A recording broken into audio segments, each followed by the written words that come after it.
100K subscribers. তোমাদের মধ্যে বেশিরভাগ জনই হয়তো জানো যে আমার একটা ডান্স চ্যানেল আছে।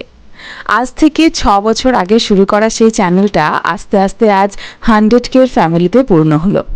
এই দিনটা রিকগনাইজড হবার দিনটার স্বপ্ন আমরা সবাই দেখি, তা সে যে ফিল্ডেই কাজ করি না কেন।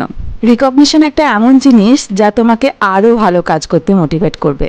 যেহেতু ডান্স চ্যানেলটা আমি খুব ছোটোবেলায় শুরু করেছিলাম, একদম যখন স্টুডেন্ট ছিলাম, তাই সেটাকে ফুল টাইম কখনোই নেওয়া হয়নি। এক্সাম, পড়াশোনার চাপ, পরবর্তীকালে জব সব কিছু মিলিয়ে মিশিয়ে। To be very honest, dance channel financial নিডের ক্ষেত্রে একটু হিন্ড্রেন্স প্রোভাইড করে বিকজ অফ কপিরাইট ক্লেম। তাই অল্টারনেট যা আমাকে ফাইন্যান্সিয়ালি স্টেবল করে আমার প্যাশনকে বাঁচিয়ে রাখতে হেল্প করবে, তার ব্যবস্থায় আমাকে কন্টিনিউ করে যেতে হয়েছে। তাই রেগুলার ভিডিও আপলোড করতে না পারায় ইউটিউবের অ্যালগরিদম সেটাকে খুব স্বাভাবিকভাবেই সাপোর্ট করেনি, আর যার ফলস্বরূপ এই স্বপ্নের দিনে আসতে একটু সময় লেগে গেল।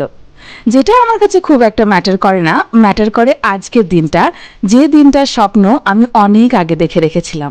আমার কাছে এটা একটা অ্যাচিভমেন্টই। বাট এই এতগুলো বছরে যেটা করেছি সেটা হলো সব কিছুর ফাঁকে আমার এই প্যাশনকে ইউটিউবের থ্রু আমি বাঁচিয়ে রেখেছি।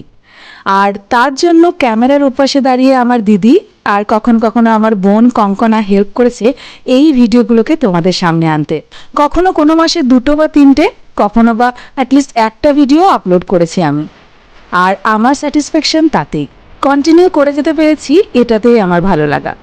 তবে কোনো কিছু অ্যাচিভ করার পর চ্যালেঞ্জ আরও বেড়ে যায় সেটাকে রিটেন করার।